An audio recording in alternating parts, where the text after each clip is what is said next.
Hi Capricorn, kumusta po kayong lahat? Okay, so yan Capricorn, maraming salamat po sa walang sawang pagsubaybay sa ating pong mga readings, sa ating weekly reading. So by the way guys, titignan natin kung ano ba yung mga possible na ganap sa inyo this week. Pero bago tayo guys mag-start, sa mga interested sa private reading, nasa description box below lang po yung link ng Facebook ko. Ayan, nandyan din guys yung WhatsApp ko. Pwede nyo rin ako guys i-message sa Viber, okay? So, kung mapapansin nyo guys, nagpalit ako ng pangalan kasi nga nawala yung Facebook account at saka yung FB page ko, no? Nawala siya. Dinown ata ni ni Meta. So, by the way, kung ilalagay ko kasi yung dati kong name, baka matrace, mawala na naman. So, kaya nagpalit na lang ako ng name. No, huwag kayo guys maguluhan. Ako pa rin to. Okay, Capricorn, Sun, Moon, Rising, and Venus sign. Tignan natin. Ayun kasi nga tayo, no? Sobrang lakas ng ulan ngayon. Grabe. Parang buong Pilipinas na ata inuulan nga. Okay, grabe. So, by the way, tignan natin. Capricorn, Sun, Moon, Rising, and Venus sign. Ganap sa inyo this week. Oh, nagme-meditate. Alam mo yung feeling na masyado na komplikado yung sitwasyon, pero parang nonchalant yung mga Capricorn. Hindi kayo naapektuhan sa kahirapan, sa problema. Kahit may problemang nangyayari sa inyo, guys, parang nakikita ko na tulala na lang yung iba sa inyo at parang hindi mo na to nararamdaman. Okay? And siguro may mga Capricorn dito na ayaw mo na kasi ng magpa-apekto sa mga ganong bagay, no? So, tignan pa natin By the way, yung energy mo this week, Capricorn, mas mas ayaw mo na magpa-apekto.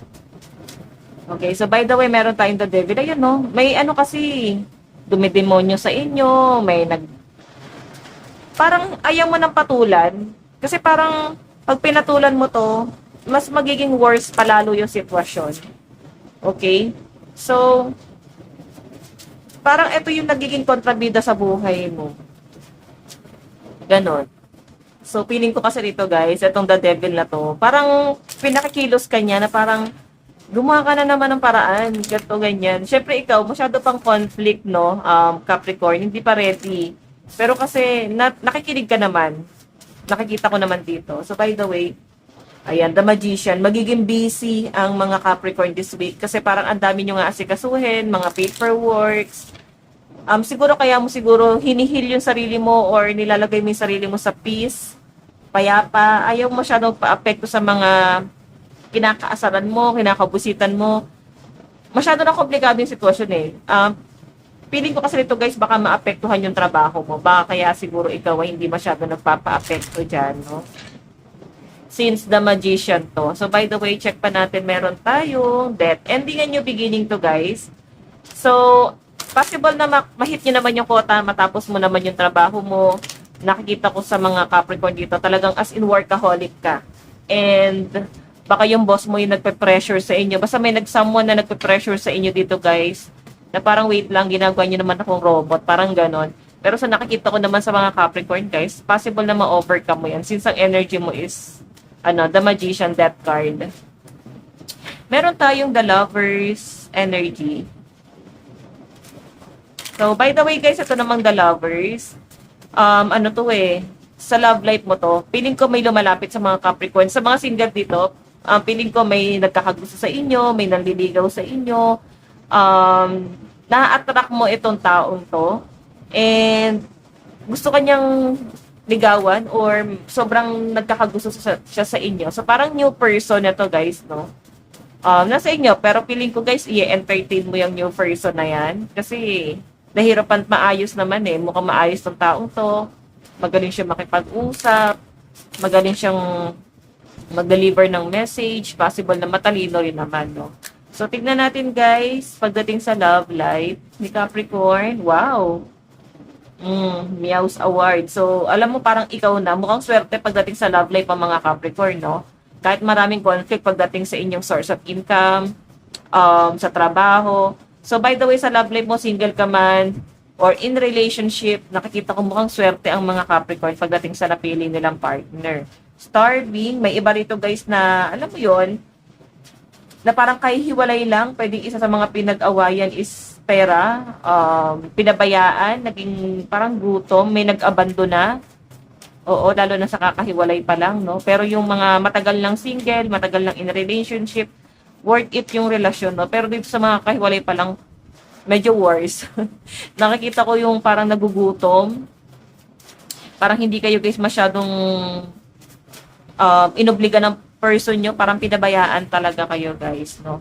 Meron tayong happiness. So, ayan, mahanap mo yung happiness sa family mo, sa mga nag-heal pa lang dito. So, feeling ko, paglaanan mo ng panahon at oras yung pamilya mo, kasi sila pa rin yung uuwian nyo rito, Capricorn. Sila pa rin yung makakasama nyo. Sila pa rin yung parang mag-aalaga sa inyo, tatanggap sa inyo ng buong buo dito, no? So, by the way, tignan pa natin guys, meron tayong the world. So, ayan. Kaya siguro guys, happy pa rin kasi sa mga kakahiwalay pa lang dito, pwedeng na-experience mo yung sobrang kahirapan doon sa partner mo, parang nagugutom ka, parang basta ramdam mo na pinababayaan ka, nasusumbatan ka sa pera.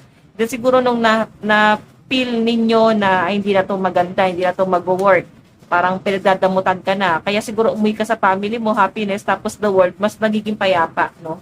Mas nagiging maganda yung buhay. Ganon yung pinapakita sa akin dyan. Okay? So, by the way, check natin. Pagdating sa love life mo, advice. Love life.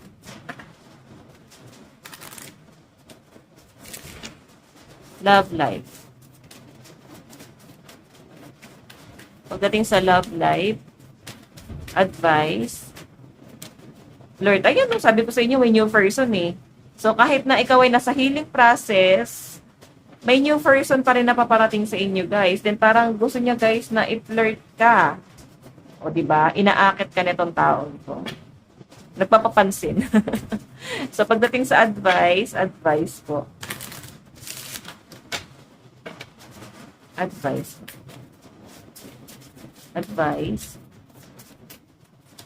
So, guys, meron tayong using all your senses, especially your sixth sense. So, ayan guys, pwedeng nagkakaroon ng awakening sa mga Capricorn. Pwedeng na-open ang inyong third eye. So, pwedeng sa ibang bagay, baka ikaw ay nagiging healer. Ayan, may mga clairvoyant. Nagiging empath kayo guys. So, malalaman nyo naman guys pag masyado kayo guys na-apektuhan sa ibang tao, masyado kayo guys na nagiging maawain, parang willing to help kayo sa ibang tao. So, empath yung energy mo. So, possible ayan na open yung inyong third eye. So, baka may may awakening na nangyayari sa mga Capricorn, guys. So, again, kaya siguro nangyayari sa inyo, guys, itong mga struggle na to.